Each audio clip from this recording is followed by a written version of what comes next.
మరి మీ జీవితంలో జరిగిందో లేదో తెలియదు, కానీ నా జీవితంలో మాత్రము చాలాసార్లు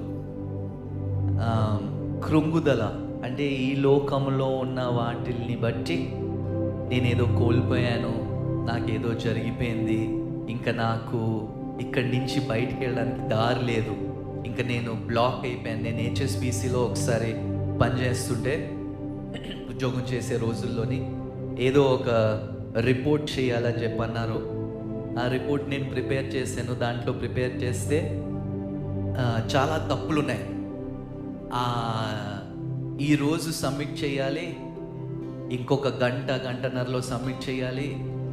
రిపోర్ట్ రెడీ చేయలేదు. నా దగ్గర రిపోర్ట్ రెడీ చేయడానికి ఏమీ డేటా లేదు, ఏమీ లేదు. కాళ్ళు చేతులు ఆడట్లేదు, చల్లబడిపోయాను. నాకు ఇంకా గుర్తు, ఆ రోజు ఇంకా గుర్తు. ఇంకా నేనేం చేయలేని పరిస్థితి.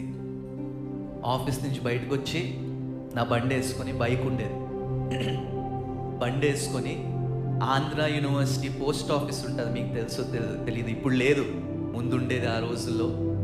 ఆ పోస్ట్ ఆఫీస్ చీకటి, సాయంత్రం 8-9 ఆంధ్ర యూనివర్సిటీ ఎంటీ అయిపోద్ది. అక్కడికి వెళ్ళి బైక్ పార్క్ చేసుకుని పక్కన నించొని ఏడుస్తున్నాను. అక్కడ ఎవరు ఉండరు కదా, ఎవరు చూడరు, నా ఏడుపు ఎవరు చూడకూడదు. అంటే ఇంక నేను ఏమనుకున్నానంటే, ఇంకా ఈరోజు ఆ రిపోర్ట్ సబ్మిట్ చేయకపోతే నా ఉద్యోగం పోతుంది, నాకు ఇంకా దీని తర్వాత ఇంకేమీ లేదు, దీని తర్వాత ఇంకా నా జీవితమే లేదనుకున్నాను. కానీ ఆ రోజు నుంచి ఈ రోజుని నన్ను చూసుకుంటే దేవుడు నన్ను ఎంతో హెచ్చించాడు. హల్లెలూయా, ఎంతో హెచ్చించాడు. హల్లెలూయా. అది ఈరోజు దాని గురించి ఆలోచిస్తుంటే నవ్వు వస్తుంది. అదేంటి అలా ప్రవర్తించానని చెప్పి.